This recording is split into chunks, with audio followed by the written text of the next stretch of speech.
Good morning everybody, welcome to my canine clinic channel.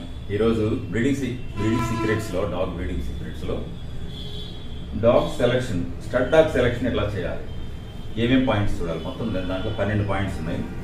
12 points చాలా important points చెప్తాను నేను, జాగ్రత్తగా వినండి. ఇది కూడా కొంచెం లెంగ్తీగా ఉంటుంది, నిన్నటి వీడియోలో లాగానే కొంచెం లెంగ్తీగా ఉంటుంది, 10-15 నిమిషాలు వస్తుంది.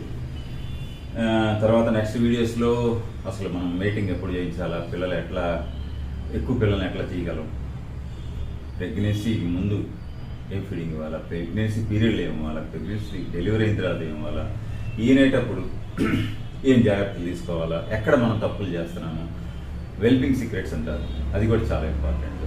హెల్పింగ్ అంటే అసలు డాక్టర్ యొక్క అవసరం ఎప్పుడు పడుతుంది, ఎప్పుడు డాక్టర్ని మీరు కన్సల్ట్ చేయాలా, ఏది ఈనేటప్పుడు డాగ్స్లో. ఈ పాయింట్స్ని నేను వివరంగా ఒక దగ్గర నేను ఉదయం చెప్పినట్టు నెక్స్ట్ వీడియోస్లో చెప్తాను. ఈ వీడియోలో మెయిన్గా చెప్పేది ఏంటంటే stud dog selection. Stud dog selection అంటే దగ్గర 12 పాయింట్స్ ఉన్నాయి. ఆ 12 పాయింట్స్లో 1, 2, 3, 4 వరుసగా మీకు చెప్తాను, జాగ్రత్తగా ఫాలో అవ్వండి. మెయిన్గా బ్రీడర్స్కి చాలా ఉపయోగం, ఏ స్టేజ్లో కొనాలా ఇవన్నీ వివరంగా చెప్తాను. ఇది నచ్చినట్టయితే లైక్ చేయండి, నో ప్రాబ్లం. నచ్చకుండా ఉంది, ఎందుకంటే నేను యూస్ఫుల్ ఇన్ఫర్మేషన్ చాలా కష్టపడి చేస్తున్నాను. ఈ వీడియోస్ అందరికీ ఉపయోగపడతాయని, మీకు అందరికీ నచ్చుద్ది అనుకుంటున్నాను. కామెంట్ సెక్షన్లో రాయండి, మీకు నచ్చకపోతే నచ్చలేదని చెప్పండి, నో ప్రాబ్లం, నాకు తప్పేం లేదు. నేను ఇంకా ఫర్దర్గా ఇంప్రూవ్ చేసుకోవడానికి నేను ట్రై చేస్తాను. ఓకే, ఇంకా లేట్ చేయకుండా వీడియోలోకి వెళ్దాం. ఫస్ట్ థింగ్ మీరు చూసుకోవాల్సింది ఏంటంటే బ్రీడింగ్ సెలెక్షన్లో ఫస్ట్ చూడాల్సిన పాయింట్ చెప్తాను, టెంపర్మెంట్. ఇది కూర్చొని చెప్తే కన్వీనియంట్గా ఉండదని చెప్పేసి స్టాండింగ్లో చెప్తున్నాను. ఎందుకంటే పాయింట్ వైజ్గా చెప్తే మీరు కూడా మీకు ఎక్కడైనా అవసరం అయితే ఎదుకెళ్ళి మీరు స్క్రోల్ చేసుకొని చూసుకోవచ్చు.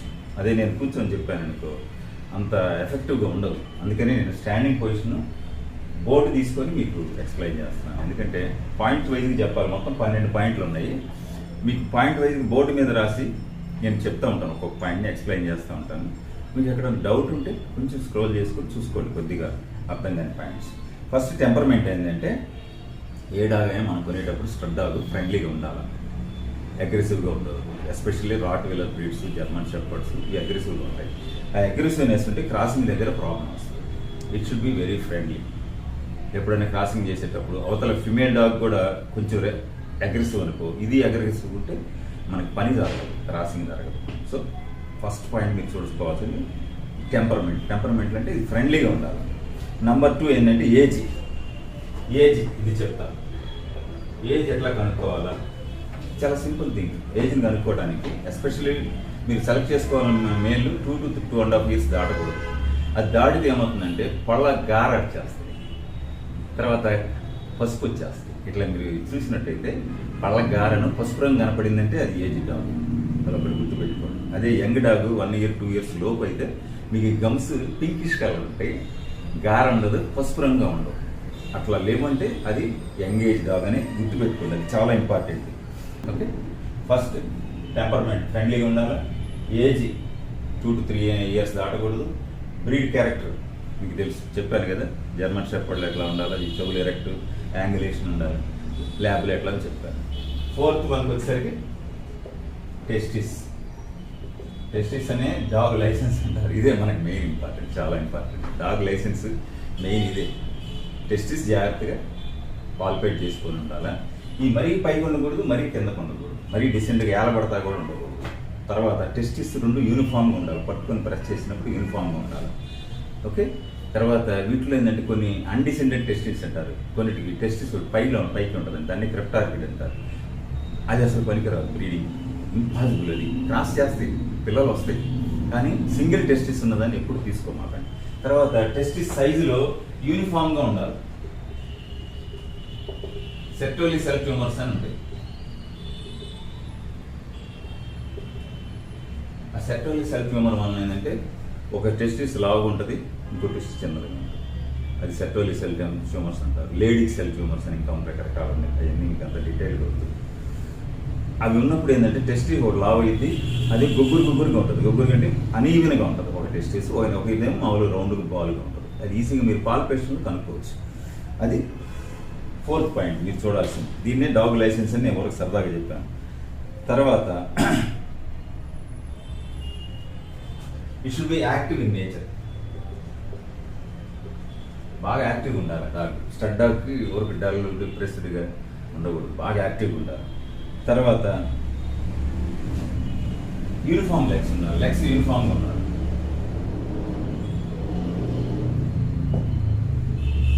యూనిఫామ్ లెగ్స్ అంటే నడిచేటప్పుడు నడక బాగుండాలి, మెయిన్గా స్టైఫిల్ కరెక్ట్గా ఉండాలి, బ్యాక్ బోన్ మంచిగా ఉండాలి, బ్యాక్ అట్లా సదరంగా ఉండాలి.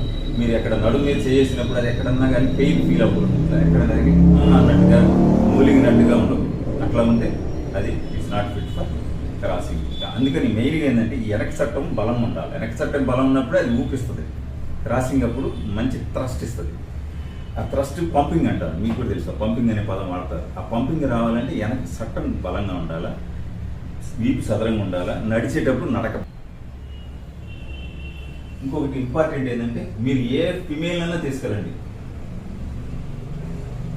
అది క్రాసింగ్కి వచ్చిన ఫిమేల్ కానీ లేదా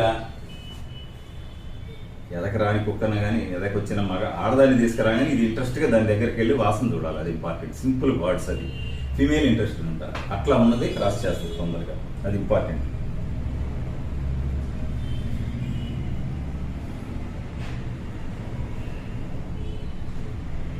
తర్వాత 8వ పాయింట్ ఏంది కదా, 9.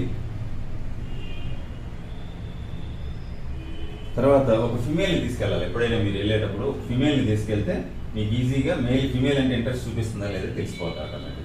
తర్వాత వచ్చేసి పేపర్స్ చూసుకోవాలి, ఇది కరెక్ట్గా కేసీఏ రిజిస్టర్డా కాదా.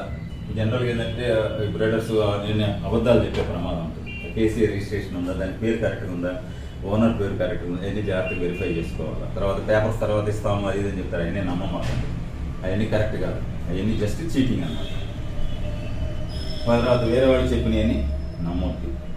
ఫైనల్ పాయింట్ ఏంటంటే ఇంపార్టెంట్ పాయింట్ చెప్తాను, డోంట్ బిలీవ్ వర్డ్స్. బ్రీడర్స్ చెప్పే మాయ మాటలు నమ్మదు, అమ్మేవాడు చెప్పే. ఫైనల్ పాయింట్ చాలా ఇంపార్టెంట్, సెమన్ టెస్టింగ్. ఇది ఎట్లా చేయాలి, ఇది 2 పద్ధతులు. ఇది ఇంపార్టెంట్ పాయింట్ అన్నిటికంటే, ఇది చెప్తాను జాగ్రత్తగా. సెమన్ టెస్టింగ్ ఎట్లా అంటే దానికి మాస్టర్బేషన్ చేసి సెమన్ తీయవచ్చు. సెమన్ తీసి మామూలుగా పేపర్ మీద వేసామనుకోండి, సపోజ్ న్యూస్ పేపర్ మీద సెమన్ కొట్టామనుకోండి, మాస్టర్బేషన్ చేసి ఆ సెమన్ అడుగుని కనుక తడి వచ్చిందంటే అది సెమన్ పలసగా ఉంది, సెమన్ కౌంట్ తక్కువ ఉన్నట్టు, స్పెర్మ్ కౌంట్ తక్కువ ఉన్నట్టు. అది చిక్కగా ఉండాలా, అడుగున తడి రాకూడదు, అది ఒకటి ఇంపార్టెంట్. ఇంకోటి మీరు సెమన్ తీయలేకపోయారు దాన్ని, సో కోఆపరేట్ చేయట్లా, అప్పుడేం చేయాలా, you have to go for testosterone test. ఇదేం లేదు, సింపుల్. దాని సీరం బ్లడ్ తీసుకొని సీరం సెపరేట్ చేస్తే సీరం సెపరేట్ అయిపోతుంది ఆటోమేటిక్. ఆ సీరంని ల్యాబ్కు పంపించామనుకోండి, ఇది 2 to 4 నానో మిల్లీగ్రామ్స్ ఉండాలి.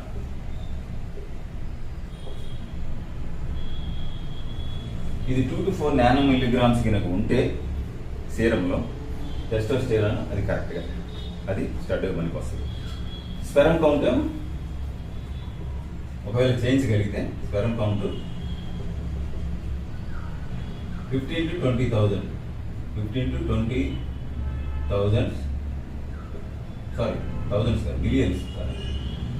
Millions per ML semen. 15 to 20,000 millions per ML సెమన్లో కనుక 15 to 20,000 million sperms per ML of semen కనుక ఉంటే అది కరెక్ట్గా స్పెర్మ్ కౌంట్ ఉన్నట్టు. ఆ స్పెర్మ్ కౌంట్ కూడా ఫార్వర్డ్ మోటివ్లీ ఉండాలి, ముందుకు నడుస్తూ ఉండాలి. స్పెర్మ్ కౌంట్ మీకు చెప్పాను నేను వీడియోలో. సైడ్కి వెళ్తాం, స్లోగా ఉంటాం, డల్గా ఉంటాం, ఇలా ఉండకూడదు. అట్లా ఉంటే అది ఫర్టైల్ కాదు, దానికి పిల్లలు మంచిగా రావు. వచ్చిన పిల్లలు కొన్ని పిల్లలు వస్తే ఎక్కువ నెంబర్ రావు. ఈ 2 పాయింట్స్ తీసుకోండి, ఇది చాలా ఇంపార్టెంట్. అన్ని 12 పాయింట్ల వల్ల సెమన్ టెస్ట్ చాలా ఇంపార్టెంట్. సెమన్ తీయగలిగితే స్పెర్మ్ కౌంట్ చూపించండి. ఇది మన ఫెర్టిలిటీ ల్యాబ్లు ఎవరైనా చేస్తారు సింపుల్గా. రెండోది టెస్టోస్టెరాన్, ఆ సెమన్ తీయటం కుదరలేదండి, సో సెమన్ సెపరేట్గా తీసి మాస్టర్బేషన్ ద్వారా 2 to 4 nano milligrams per ML of మనకి సీరంలో కనుక ఉంటే అది క్రాసింగ్కి పనికి వస్తుంది. మీరు శుభ్రంగా నిర్భయంతరంగా కుక్కను కొనుక్కోవచ్చు. అట్లా చేస్తే ఏంటంటే మీరు స్టడ్ డాగ్ సెలెక్షన్ ఈ పాయింట్స్ కనుక కరెక్ట్గా ఫాలో అయితే మీకు తప్పనిగా మంచి రిజల్ట్స్ ఉంటాయి. ఇంకా రాబోయే వీడియోలు ఇంకా బ్రీడింగ్ మీద మీకు ఇంపార్టెంట్ పాయింట్స్ చెప్తాను, ఇంట్రెస్టింగ్ పాయింట్స్ ఫాలో అవ్వండి. మీకు ఏదైనా డౌట్స్ కానీ కామెంట్స్లో ఉంటే కామెంట్స్ రాయండి. వీడియో నచ్చినట్లయితే లైక్ చేసి షేర్ చేయండి. ఫస్ట్ టైం చూసేవాళ్ళు సబ్స్క్రైబ్ చేసుకోండి. తర్వాత బెల్ ఐకాన్ వస్తే నేను డైలీ పెట్టే వీడియో మీకు వస్తుంది. ఎందుకంటే నేను రిటైర్ అవుతున్నాను కాబట్టి షార్ట్లీ నేను ఎక్కువ వీడియోస్ మీకు పెట్టడానికి అవకాశం ఉంటుంది. గవర్నమెంట్ సర్వీస్ నుంచి షార్ట్లీ రిటైర్. సో మంచి వీడియోస్ చేస్తాను. మీకు తర్వాత ఏంటంటే ప్రాక్టికల్గా యానిమల్ దగ్గర కూడా డెమాన్స్ట్రేషన్ చేసి ప్రజెంట్ చేయడానికి ట్రై చేస్తాను. సో దట్ మీకు ఇంటరాక్టివ్గా, యూస్ఫుల్గా, ఇంట్రెస్టింగ్గా ఉంటుంది. ఓకే, తర్వాత ఇంట్రెస్టింగ్ టిప్స్ చెప్పడానికి ట్రై చేస్తాను. ఇట్లాంటి breeding secrets, tips, stud or సెలక్షన్లో ఫాలో అవ్వాల్సిన పాయింట్స్ ఇవన్నీ చెప్తాను. జాగ్రత్తగా ఫాలో అవ్వండి. ఈ వీడియో నచ్చినట్టయితే లైక్ చేసి షేర్ చేయండి. తర్వాత కామెంట్ సెక్షన్లో రాయండి. ఇంట్రెస్టింగ్ వీడియోలో మళ్ళీ కలుద్దాం. అంతవరకు థ్యాంక్ యూ. Good day.